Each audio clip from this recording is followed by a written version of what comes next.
subscribe to our channel and press the bell icon.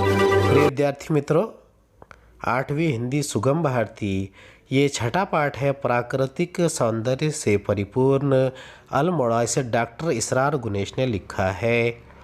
अब इनका जो जन्म है, पहले लेखक का परिचय देखेंगे। इनका जन्म 1949 बुंदेलखंड मध्य प्रदेश में हुआ। गुनेश जी जिला एवं सत्र न्यायालय में वकील हैं। आप 1965 से विविध पत्र पत्रिकाओं में लेखन तथा संपादन का कार्य कर रहे हैं। आप कई शोध पत्रिकाओं के संपादक हैं। कृतियाँ तसव्वुरात की दुनिया, इस्लाम कब, क्यों और कैसे, योग से नमाज तक आदि।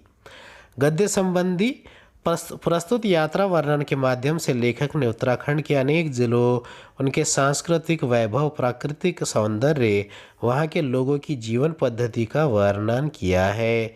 चलिए इस पाठ को पढ़ेंगे और इसे समझने की कोशिश करते हैं। ये छठा पाठ है प्राकृतिक सौंदर्य से पूर्ण अल्मोड़ा। गर्मी की छुट्टियां शुरू हो गई। मैं बच्चों के साथ एक रात छत पर बैठा था। सारे बच्चे कहीं बाहर घूमने जाने के लिए उत्साहित थे। कहने लगे, अप्पी क्यों न इस बार किसी पहाड़ की यात्रा का प्लान बनाएं। बच्चे तुरंत मानचित्र उठा लाए और मनपसंद स्थान की खोज शुरू हो गई। चर्चा के बाद उत्तराखंड के कुमाऊं मंडल जाना तय हुआ। कुमाऊं मंडल अपनी प्राकृतिक सुषमा और सुंदरता के लिए विख्यात है। सुषमा यानी सुंदरता को कहते हैं। विख्यात यानी बहुत ही ज़्यादा प्रसिद्ध, मशहूर। जिज्ञासा यानी जानने की इच्छा। अब ये अक्सर गर्मी की छुट्टियों में लोग घूमने के लिए जाते हैं और वही चीज़ का यहाँ पर लेखक ने जिक्र किया है कि वो बच्चों के साथ रात में गुजार रहे थे, तो बच्चे ज़िद कर रहे थे कि कहीं घूमने जाना है। अब तनिष्क, तेजस, भावेश, श्रुति और मैं, हम सब ने यात्रा की सूची बनाकर पूरी योजना बनाई। तनिष्क और तेजस, भावेश, श्रुति, ये सब कौन है? ये लेखक के ये परिवार के सदस्य हैं और ये योजना बना रहे हैं। जिज्ञासावश तनु ने सवाल किया, अप्पी कुमाऊं कहाँ है, कुछ बताइए ना। तब मैंने बताया कि कुमाऊं मंडल भारत के उत्तराखंड राज्य के 2 प्रमुख मंडलों में से एक है।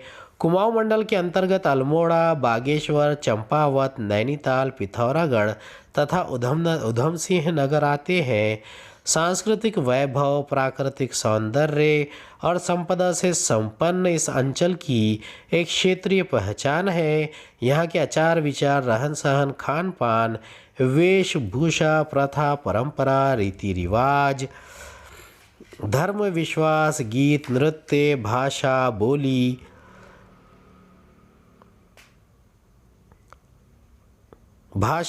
सबका एक विशिष्ट स्थानीय रंग है। लोक साहित्य की यहाँ प्रसिद्ध वाचिका परंपरा विद्यमान है। कुमाऊं का अस्तित्व भी वैदिक काल से ही है। अब यहाँ पर तय क्या हुआ था? कुमाऊं जाना तय हुआ था।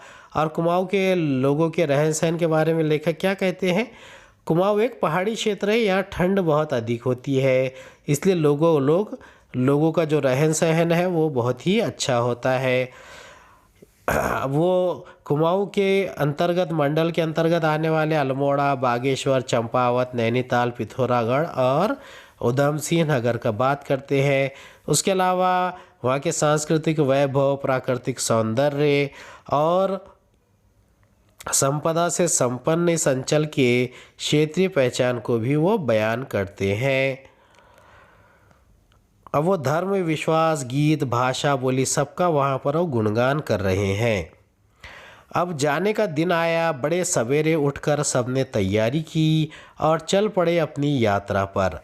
अब देखिए, जब भी जाने का समय आता है तो सब के सब मिलकर तैयारी करते हैं और यही लेखक के पास हो रहा था। और लेखक यहाँ पर तैयारी के साथ जाने के लिए तैयार हो गए थे। अब सर्वप्रथम कहाँ पहुँचे? वो नैनीताल पहुँचे। हमारे कॉटेज बुक थे। कॉटेज किसे कहते हैं? कॉटेज ये एक छोटा सा झोपड़ी नुमा मकान होता है अंचल ये क्षेत्र को भी कहते हैं। सांस्कृतिक यानी संस्कृति से संबंधित, समृद्ध यानी धनवान, वाचिक यानी वाणी संबंधी, विद्यमान यानी उपस्थित मौजूद होना। अब वो ये कहते हैं कि नैनीताल पहुँचे। अब वहाँ के तालो यानी तालाब, प्राकृतिक सुषमा यानी सुंदरता एवं मौसम का आनंद ले हम अल्मोड़ा के लिए रवाना हुए। देखिए, नैनीताल से अल्मोड़ा जाना ये बहुत ही सरल रास्ता होता है। देवदार के वृक्षों से ढकी मोहक घाटियों के बीच सपीली सड़क पर हमारी कार तेज़ रफ्तार से दौड़ रही थी।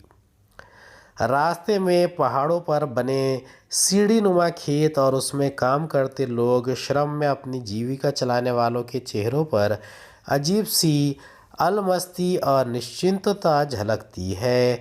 दूसरे दिन सुबह हम सब तैयार होकर अल्मोड़ा देखने निकले। जैसे पढ़ा या सुना था वैसा ही यहाँ देखने को भी मिल रहा था। अब यहाँ पर बहुत ही ज़्यादा मस्ती में लेखक और उनके परिवारजन अल्मोड़ा के लिए रवाना हुए। नैनीताल से अल्मोड़ा जाते वक्त बर्फीली बड़ी बड़ी पहाड़ियाँ, उनकी चोटियाँ नज़र आ रही थी। लंबे लंबे देवदार के झाड़ थे और वहाँ से जब वो अलमस्त अपने में मस्त रहने वाला। अब उसे एक तरीके से वहाँ पर निश्चिंतता झलकती थी वहाँ के लोगों की, जिसमें और ये घोड़े की नाल के आकार की अर्ध गोलाकार पर्वत शिखा पर बसा है अल्मोड़ा। यानी अल्मोड़ा किसने बसाया था? राजा कल्याणचंद। और राजा कल्याणचंद ने अल्मोड़ा बसाया था। तो अल्मोड़ा कैसा है? ये घोड़े की नाल के आकार के अर्ध गोलाकार पर्वत शिखर पर बसा है। चीड़ एवं देवदार के घने पेड़, हिमालय की बर्फ से ढकी चोटियों ने आज भी इसके प्राचीन स्वरूप को संजोए रखा है। यानी वहाँ पर चीड़ के भी दरख्त है, उसके साथ साथ देवदार के भी है। और ये अल्मोड़ा एक बहुत ही सुंदर घाटी नज़र आ रही है। अब घोड़े की नाल के आकार के अर्धगोलाकार पर्वत शिखा पर बसा है। अब चीड़ एवं देवदार के घने पेड़, हिमालय की बर्फ़ से ढकी चोटियों ने आज भी इसके प्राचीन रूप को संजोए रखा। अल्मोड़ा के बस स्टैंड के पास ही गोविंद वल्लभ पंत राजकीय संग्रहालय में कुमाऊं के इतिहास व संस्कृति की झलक मिलती है। यहाँ विभिन्न स्थानों से खुदाई में मिली पुरातन प्रतिमाएं तथा अब ये संग्रहालय क्या है? संग्रहालय वो जगह स्थान होता है जहाँ प्राचीन काल की सब वस्तुओं को का संग्रह किया जाता है, यानी म्यूज़ियम होता है। पुरातन यानी कि बहुत ही प्राचीन, पूर्वकालीन, अनूठा यानी निराला, संगम यानी मेल या मिलावट होती है, और आस्वाद यानी आनंद लेना। अल्मोड़ा के बस स्टैंड के पास ही गोविंद वल्लभ पंत राजकीय संग्रहालय में कुमाऊं के इतिहास व संस्कृति की झलक मिलती है। यहाँ विभिन्न स्थानों से खुदाई में मिली पुरातन प्रतिमा ये स्टैचू को कहते हैं तथा स्थानीय लोक कलाओं का अनूठा संगम है। ब्राइड एंड कार्नर ये है अल्मोड़ा के बेस स्टेशन से केवल 2 किलोमीटर की दूरी पर एक अद्भुत स्थल है। अद्भुत यानी बहुत ही हैरान कर देने वाला। इस स्थल से उगते और डूबते सूर्य के दृश्य देखने हज़ारों मील से प्रकृति प्रेमी आते हैं। यानी हज़ारों मील से कौन कौन आते हैं? प्रकृति प्रेमी किस चीज़ को देखने आते हैं? सूर्य का उगम यानी सूरज का तुलू होना और डूब जाना।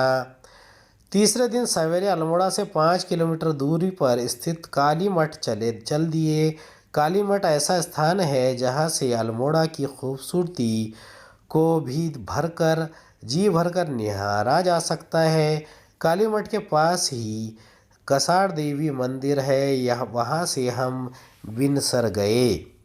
यानी ये जो ब्राइट एंड कार्नर ये कहाँ का है? ये एक अल्मोड़ा का एक इलाका है जो बस स्टेशन से 2 किलोमीटर दूर है।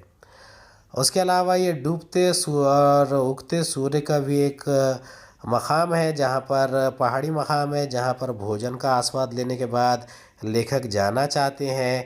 और वो तीसरे दिन सवेरे ही अल्मोड़ा से 5 किलोमीटर दूर काली मठ के स्थल चले गए थे। अब काली मठ क्या है? काली मठ ये खूबसूरत इलाका है और काली मठ के पास ही कसार देवी मंदिर है, वहाँ से हम विंसर चले जा सकते हैं। उम्मीद है आपको हमारा वीडियो पसंद आया होगा। अगले वीडियो में दोबारा मुलाकात होगी। खुदा हाफिज़।